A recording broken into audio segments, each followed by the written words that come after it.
Good afternoon, everyone.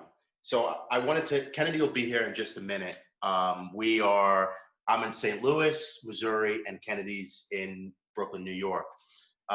So we're not together, but we're together for intensive purposes. I'll give a little background about myself and who I am and, my relationship to the art community. And then I'll talk very briefly about Kennedy and then give her the opportunity to give an introduction to herself. So I have been working in the non-for-profit field for the last 10 years, running after-school programs with middle school students centered around arts and sports. And currently, I am a middle school guidance counselor at a middle school, Marine Park Junior High School in Brooklyn, New York, where I use art as a way for students to express themselves and cope with situations that they're going through in their everyday lives. So Kennedy and I have been together for a little over 5 years, and we think that it's extremely important to give access to art education in any way that we can to students. Children, no matter what age they are, as young as 3 and as old as 18. So we are just glad to be here and be able to be a part of what's happening with the Bronx Museum for your family affair, and hope that it's something that we can be a part of moving forward. With regards to Kennedy, Kennedy is from St. Louis. This is her home. This is her hometown, and I'd like to show this red painting that we have right behind us is one of Kennedy's first pieces of work when she was between 5 and 6 years old. And this is actually a print of the original that is hung up in her parents' house right in their kitchen.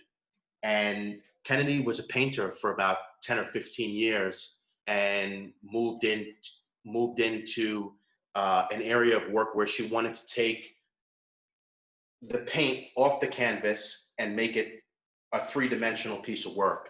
And what she started to do was she started to work with what she described as rubber skins. And perhaps later on, we can provide some of those images to you guys so that you can understand that period of work.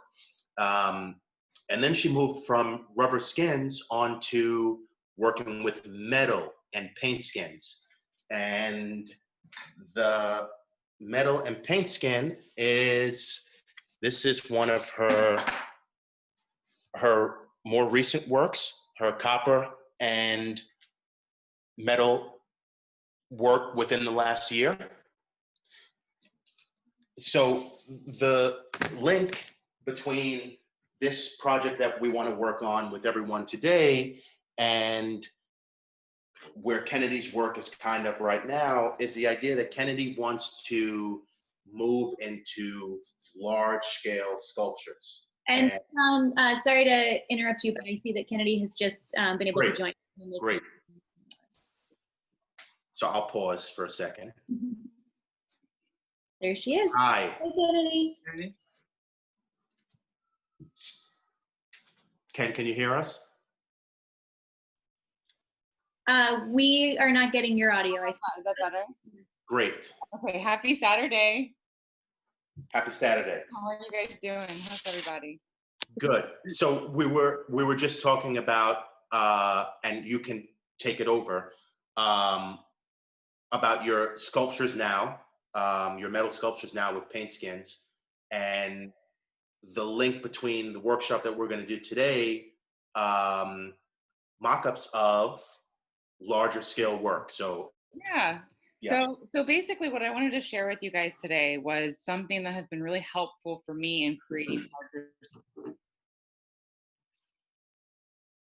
scale projects when I don't exactly have the resources or the time or the ability to build big things. So sometimes, making smaller things and making, just different things that are going to help get my creative juices flowing or help get an idea to start to work through it is better than just not doing anything and keeping it inside my brain. So maquettes are great. And I also am not very good at drawing. And I have a lot of trouble drawing three-dimensionally. So what I've started doing for my personal maquettes is I'll just draw the sketch up. I'll just do a little drawing of like the shape that I want, and then I cut it up and then I stand it up and I make that a three-dimensional object. So should we get started, or do you guys want to talk a little bit more about, what it means to be doing this work? I think it would be great to get started. And I know you had mentioned wanting to do a warm-up, maybe that we could do, if you would still like to do. Sure. Yeah, sure. Do you guys maybe should we do like a meditation? Sure, that would be great. Okay, great. All right, Rasaan, you want to join us? Yes, I actually want to get a chair because I'm going to do my meditation sitting. Okay, great. So I have a background in Qigong, which is energy work in Chinese, and I used to be a yoga teacher and teach Tai Chi.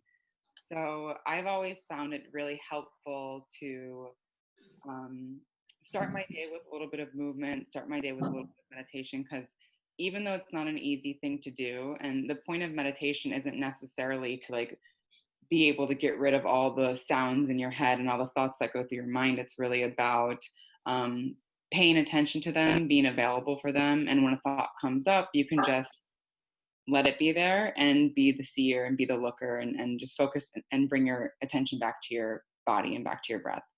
So everybody go ahead and sit up tall in your chair so your shoulders are pulled back wide and your chest is open and your belly button is slightly sucked in and up. And you can just leave your eyes open or you can close them and just take 3 deep breaths and try to, if your eyes are closed, focus on the point between your eyebrows. And if your eyes are open, just find one place in the room where you can kind of let your gaze settle and let your attention rest and just kind of be present there. So take 3 deep inhales together.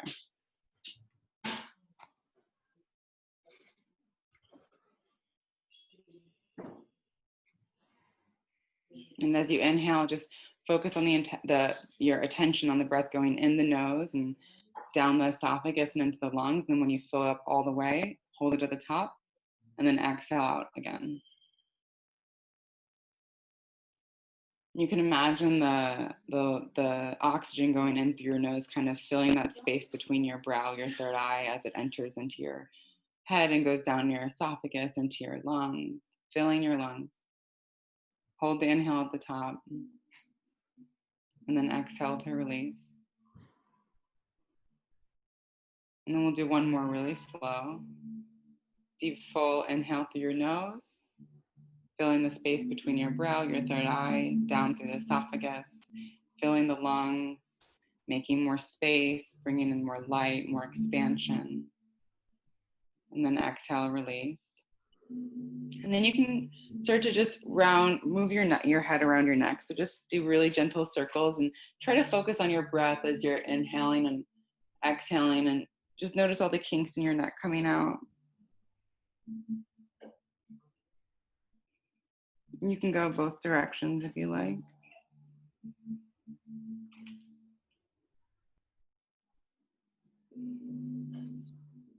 And just let your head hang down low. You can bring your hands behind your head and press your hands into your head as you roll your shoulders back and down.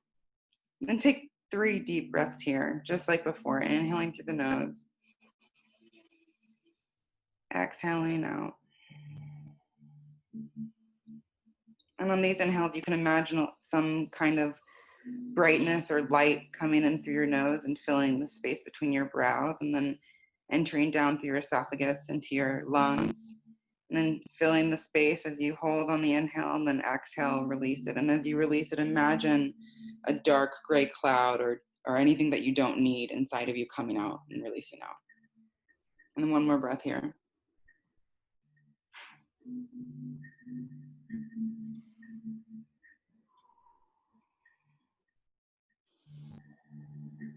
And then bring your hands up in the air. Arms up. Be really, really tall. And then this time you can look up if you want. Look up towards your hands. Take 3 deep breaths here. Deep inhale through the nose, filling with light. finding expansion, finding space, letting it fill your lungs and your entire body. And really use your imagination and your intention of your imagination as you fill your body with air and light. And then on the exhale, really expel anything you don't need. Imagine a gray, dark cloud pulling out, sucking out anything in your body that's not serving you. And then one more deep breath here all together.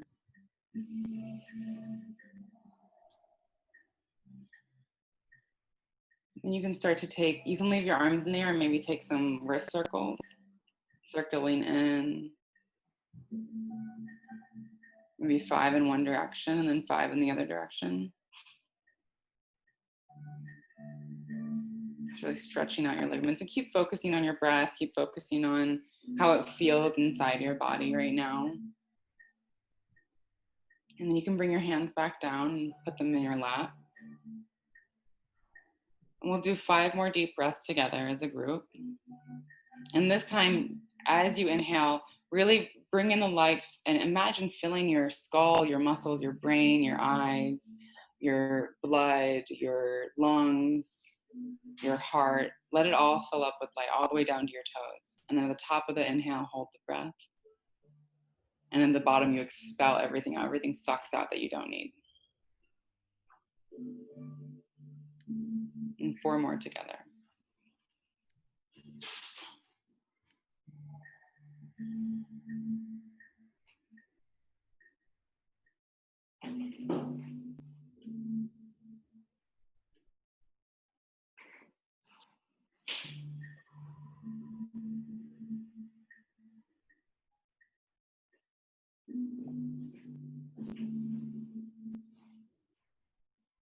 You can gently open your eyes and find that point in front of you where you can focus your gaze and focus your attention and see if you can let your gaze be soft on that one spot.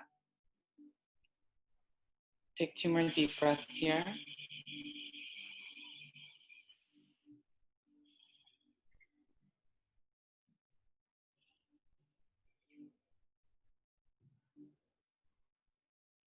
Good.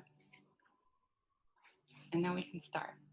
So that's a really great way just to, you can do that anytime in the day, you know, maybe before you have a test, when you first wake up in the morning, before you go to bed. It's a great way to just begin to, like, you know, bring your senses down to touch back in with yourself. And I really feel like when you're making art, the more present you can be with how you're feeling inside your body, the more able you'll be able to make the work you really want to do.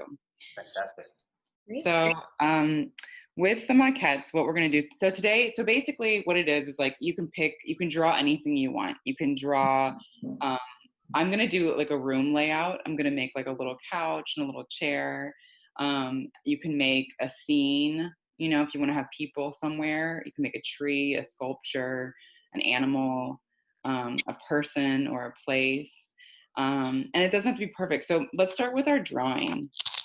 And if you guys, it would be great if you want to leave in the comments and talk a little bit about, let us all know what you guys are going to make. So Rasaan, do you know what you're going to draw? Absolutely. Well, I'm not drawing. I'm actually making a maquette of a large wooden sculpture that I would picture inside of a park. So I actually went to Forest Park and I picked up a bunch of broken sticks that were already on the floor.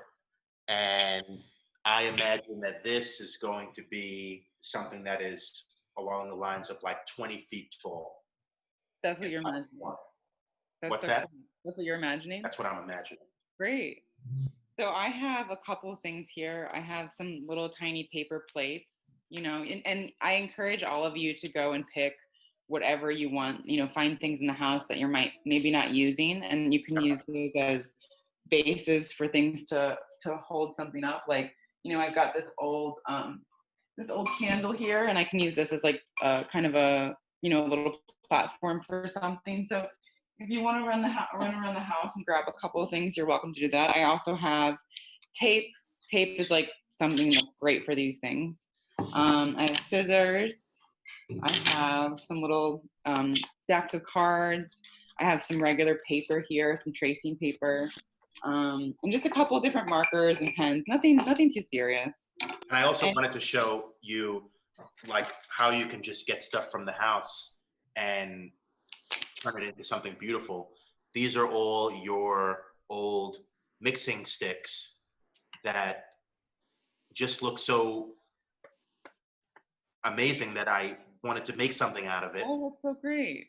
And I think if I have the time, I'll do a little side project. But literally this is using your old art supplies. That's great. That's great. Creating something out of it. So I'm gonna start here, and I'm gonna draw a little chair. I don't know if you can see that. Okay. I'm just gonna do the arm for the chair and the back of the chair and the other arm. And again, I'm not very good at drawing, but that's why I really enjoy these kind of tasks, because it just allows me to go right into the 3-dimension, which is something that I'm familiar with. Well, can you just elaborate on that real quick? You said that you're not really good at drawing. So if you're not really good at drawing, does that make you not a good artist? Not at all. I mean, I don't think so. Maybe just to me, but I feel like, I've always had a lot of things that I've struggled with. Like I've had learning disabilities and dyslexia and a speech impediment and ADHD. So, I've always really had to figure out things and how to do things my own way. And I've had to figure out how to be comfortable that the way that I'm doing something's a little different. I probably could spend some more time practicing drawing, but it's not really a priority of mine right now. But one of the things about art that's so cool is that you don't even have to be good at it.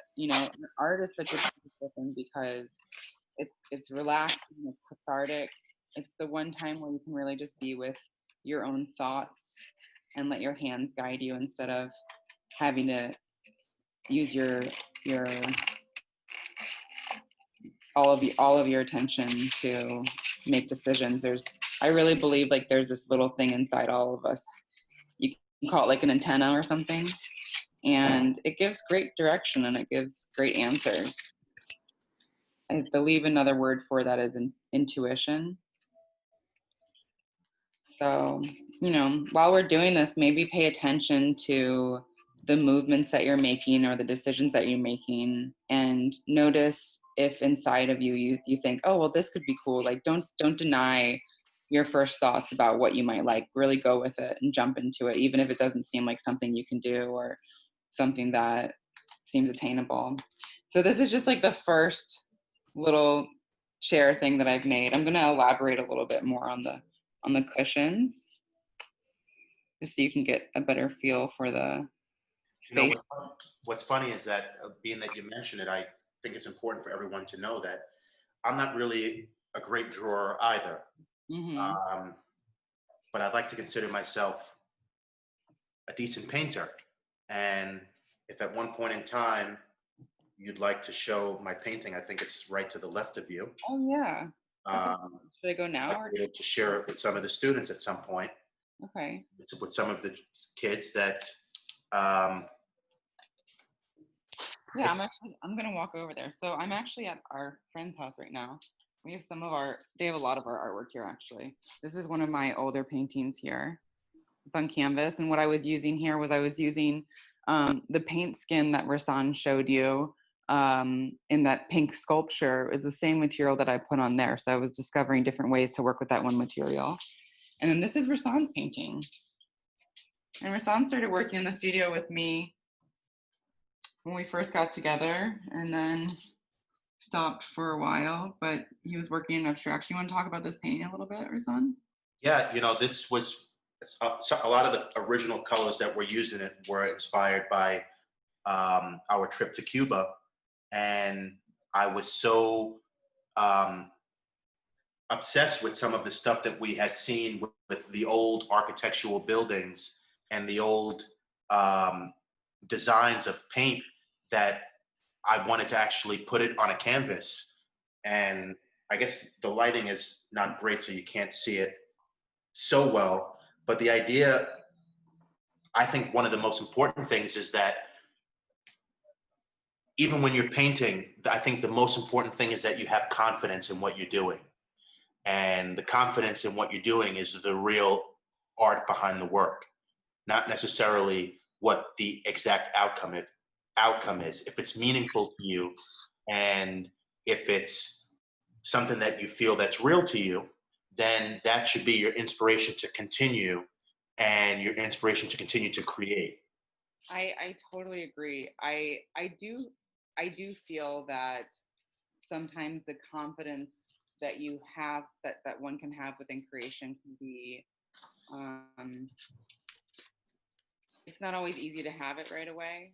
And so Yeah. you have to have, like, you kind of got to fake it till you make it a little bit, and just, psych yourself up and tell yourself that you love it, even if you don't love it. And you have to keep practicing and practicing. And confidence will come if you don't have it, Mhm. But I think the best thing to do is just to do it. It's so easy to think about the things that you want to do, or to have great ideas, but the difference is if you actually take action with it, which is why I really wanted to do this particular practice with maquettes. It's when I first started having a more serious studio practice, I kind of had to relearn how to think about my ideas and how to investigate them a little bit more. And I had more time than I had ever had too. So I was trying to,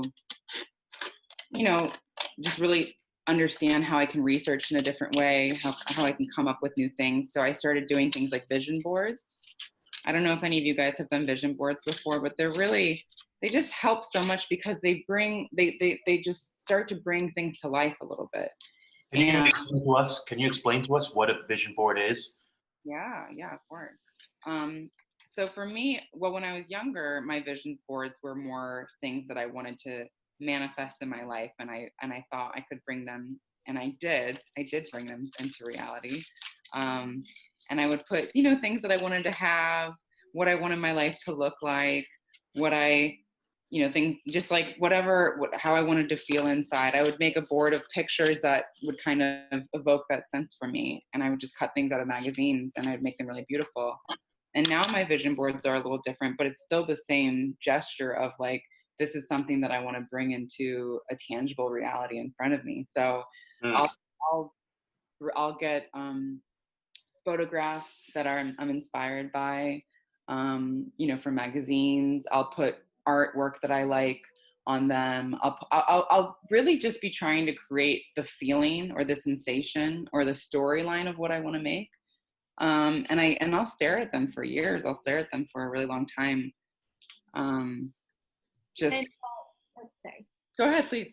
I love that. I also make vision boards, but I also wanted to share a question we have from Michelle, who says, how has the pandemic and current protests affected your art and creative process? Yeah. Anything that comes up for you? Rasaan, do you want to start with that? How has it affected your art and creative process? Well, I left New York on March 17th, and I left New York and came out to St. Louis. And there was a moment in time where my creative process in both my artistic life and my professional life had to be really reconsidered, because I was having a challenging time in taking on all of the grief that was happening in the world around me and happening in the city that I was born in. So for a very long time, I was stuck inside of the house, and I wasn't really in the happiest of places. But what I found that worked for me is that I started to spend some more time out in public parks and spend some time out in nature. And I really do think, at our deepest core, we are animals too. We're the highest on the chain. But I think that when it comes to spending time in nature, whether we're children or adults or even elderly, that's where we are at our happiest. And, right after 3 or 4 days spending time in parks with the help of Kennedy, I started to take some photographs again and started to photograph people out in the parks and started to photograph different plants and different types of trees and different animals that I saw in the park. So the beginning was very challenging for me and very challenging for my process. But after spending some time outdoors, that has completely changed my perspective on things. Ken? Yeah, I'm going to answer that question. I kind of just want to show people a little bit about what I'm trying to do with this work right now, and then I'm going to answer that question. So I've made these little chairs. I've made 2 little chairs, and Cool. Right. So it's just paper. It's just a drawing. So what I'm going to do now, and you can do this with paper or cardboard or anything. I just have these like little, it's literally just paper. You can either crush it up. I'm just trying to create some kind of like stability for it. And I'm going to crush it and then I can tape it. I'll put this behind the couch and I'll go in 2 directions. So I'll do one across so it almost has like a spine to it in the back. And then I'll do one to help it stand up. So it becomes 3-dimensional in a way. And I chose to do a couch because during this pandemic, while I was inside, I realized, wow, I really should decorate my house. And I really haven't done that yet. You know, Rasaan, I was actually looking at the house the other day and I realized every single thing we have there was either found or given to us. Like, I don't think we've really paid for furniture, you know? Like, it was found, or like my friend works for a furniture company and we got that for free for her, but I think it might be time to invest in some furniture. Okay, so I did a little spine on the back of this couch just so it has like some stability and it's not gonna fall over. And then I'm gonna put another piece just to kind of like hold it up and give it something to lean against. It might not work, but let's see. So there, I've got nope, just kidding. Trying to, because it was just paper, so it's very flat, and you're trying to just give it a little more. Yeah. These little stand up. Oh, great. We've got a little couch for the living room. Yeah. So for me in my process, as far as the pandemic has gone, you know, I had finished a show of work. I finished 2 shows right before April, and I was supposed to be in Milan in Italy, where COVID was one of the original places that it started to hit. And as soon as that happened, I knew that, you know, the show wasn't going to happen. And Rasaan and I we were supposed to spend the month of April in Italy, just working and exploring. And as soon as it came to New York, I knew I should leave, because I wasn't really going to try to make new work. I was exhausted. You know, I just finished these shows and I was looking forward to having some time off. So I was lucky enough to go back to my hometown where Rasaan is right now in St. Louis. That's actually the house I grew up in. And I just kind of, you know, I took it easy and I relaxed and I just tried to be available for the people around me and you know, try to stay peaceful. And I just took that time to myself. And now that I'm back in New York, you know, the thing about being in the studio is it's often I'm in the studio and it's me and like one other person. So I think that aspect of my work hasn't changed too much. But I'm really still trying to figure out how I feel about everything that's going on, because there's so many emotions, especially with like the protests and the rioting and it's hot right now. There's a lot happening. There's a lot of change happening, you know, for all of us in society and you know, the way that we're living our regular lives. And there's a lot of things that need to change. And I'm still figuring out what I want to do, and I'm still figuring out how I really feel about it.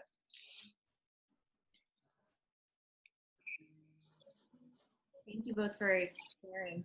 Sure. Yeah. What are you guys making? No, what are you making? So I made, I'm thinking too of like something sort of semi-abstracted, but also thinking of it being probably in an outdoor space. Okay. So I had these paper towel tubes that I've been meaning to use for forever, and just been thinking about if I cut them up, how they will hold their shape, or I can cut them even more and they don't hold their shape at all. Cool. And then seeing how I can stack that. Patrick, what are you working on? I started with the drawing, and I was thinking about some kind of like really high observation tower type of thing, which comes from just feeling like feeling isolated, you know, being in lockdown, and wanting to just see the world as much as possible. And so I'm making this little maquette of a possible observation platform of some kind. And it's down. Well, That's great. It has an angle. And actually making the little model, the maquette, has introduced some new ideas to me about what could make it more like maybe more exciting to visit or experience. And also that there needs to be some kind of fencing around the top.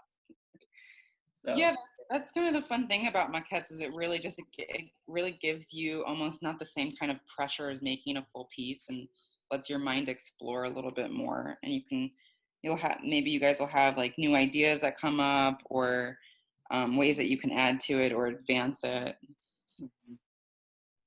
Yeah, this is making me, it really reminds me of some classes that I took on metal sculpture. Oh, cool. My experience with that was so that I would have ideas, but they would just be so dictated by what was happening with the materials. So I'm kind of trying to let myself now be guided by like what they want to do. So the metal stuff, it was like you had to know what it was going to be before you did it, and now. Yeah, well, it was sort of like I would have an idea, and then as I would be trying to make the metal look like that, I would notice like, oh, it actually is going to be a lot stiffer, or oh, this totally melts, so I can't get it to hold that shape.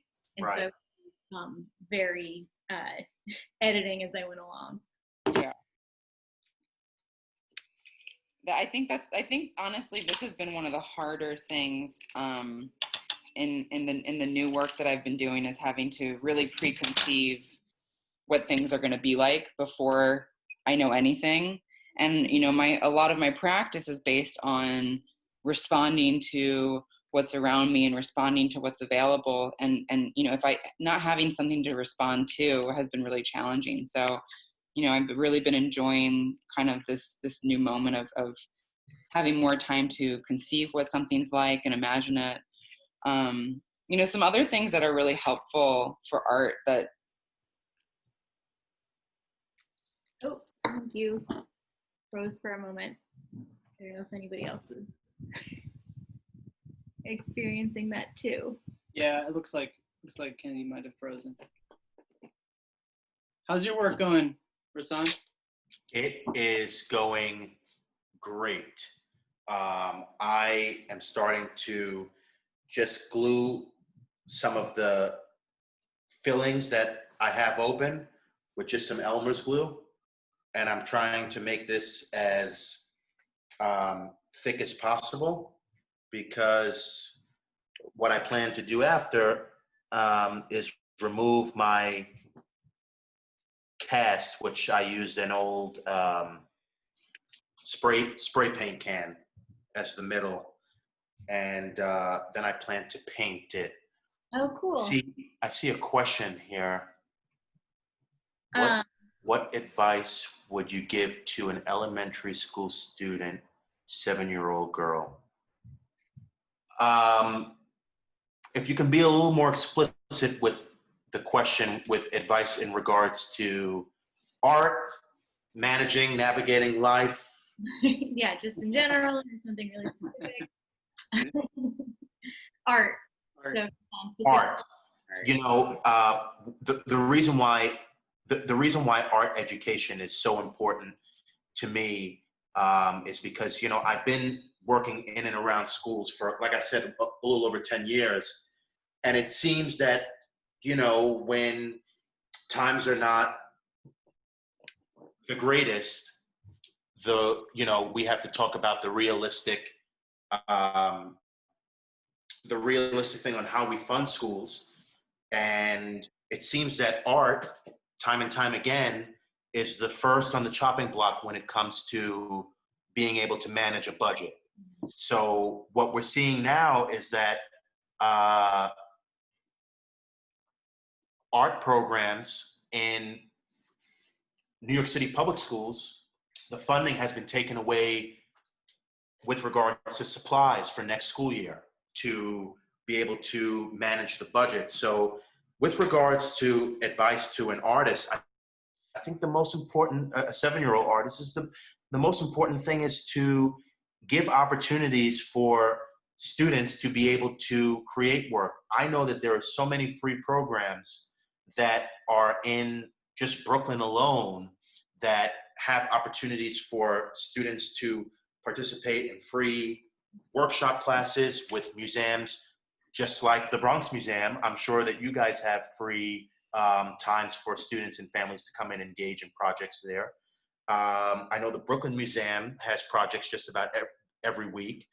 I think the whole idea is about trying to keep yourself engaged and constantly creating work, creating bodies of work, and that could be so many different forms. It could be expressing yourself through writing. It could be expressing yourself through planting flowers in your fire escape or your backyard, but finding a way to just keep creating and bringing more onto this planet, and to be able to expand, your footprint. Even though you are 7 years old, you still have so much that you have to offer. Ken, it was a question about what advice do you have for a 7-year-old with regards to art? 7-year-old girl?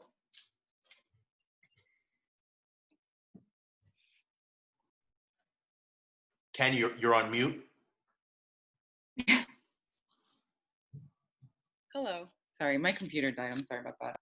Right. To a 7-year-old making art who wants to make art.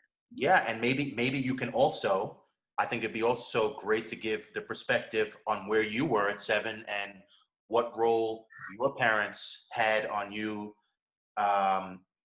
with regards to just allowing you to do what you wanted. Yeah, I've been working as an artist since I was 3 years old. And the first painting I ever did was a painting on the back of a Teenage Mutant Ninja Turtle game board box. It was a watercolor abstraction, and my parents framed it for me, and they put it in our house. And it meant so much to me to see my work on the wall in a very special frame, in a very special place. And it just, I think my parents were always really encouraging of something that they saw that I loved and that I enjoyed. Is this the story with the painting in the kitchen? That's the one in my bedroom. The one in your bedroom? Oh, in the mirror. Okay. Yeah. And yeah, I mean, when I was like 5 years old, I was taking watercolor classes with 80-year-old ladies. And in 7th grade, my dad and I took printmaking classes at a community college together. My dad's also an artist. He's a painter. Oh, this is it. Here's the painting. Can you get there you go. If you can get the reflection of it. So this was a painting I did at 4 years old. And it's got I think it looks kind of like an apple, and then I kind of wrote my name a little bit in the corner. But that was the first piece, and we still have it, and I still look at it all the time. Great. And they were always encouraging, but they never forced it. I painted when I wanted to, and that wasn't all the time.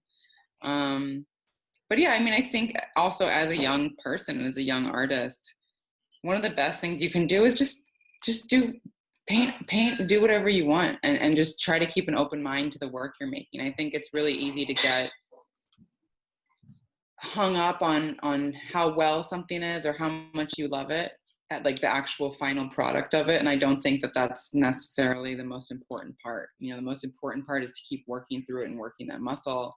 And over time, the work will be what you want it to be, but you really just have to start and you have to make. Do you guys have other questions? And I would also say, anybody feel free to add anything in the chat about what you've been making with your maquette. And also, if you can see this icon in the room, at any point, we'd love for you to send images of what you're working on or what you've made to education@bronxmuseum.org, and we can also share that with our artists and educators. Yeah, cool. Are you guys gonna, you guys have an Instagram this is going on too? We do have an Instagram, yeah, so we can share stuff like that if you'd like, or if you just want us to see it, but you'd rather it not be shared publicly, you can include that. We just, there are obviously pros and cons to doing an event like this virtually, and when we're able to do family affair programs at the museum, obviously we really love seeing what everybody makes. So if you want to share that with us, we'd love it. Yeah. So Kennedy and Rasaan, if you want to, I think we have about 5 minutes left. If you want to tell us what we should do to wrap up our maquettes or how we can work on it. Well, okay, so something that I really like to do with my work is I like to document it, and that's really important for me. The cool things with maquettes is you can actually make them become big with pictures. So I'm going to photograph this maquette that I have. So I've got like a little living room situation here, right? And I'm going to take a picture of them. So I have them all set up so they're hanging out together.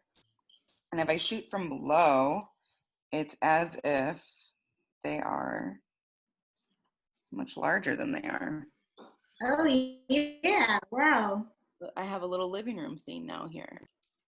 So this is a fun way to kind of like start to even bring them bigger, and then I can take it into Photoshop, I can cut it out, I can bring it into different scenarios, like Nell, you could bring yours outside. So I'm gonna send this to you guys so you'll have it for the Bronx Museum documentation. Great, thank you. Yeah, I mean, you sort of mentioned this, but what's really cool, I think, about trying to like take a picture or zoom in about any part of this is you can really imagine totally different scales, and if it were really big, but also if it were a lot smaller. Yeah, it's kind of fun, and I just feel like it kind of opens up a new world of thought and kind of gets things going when you're not sure how or when or what to do to make it happen.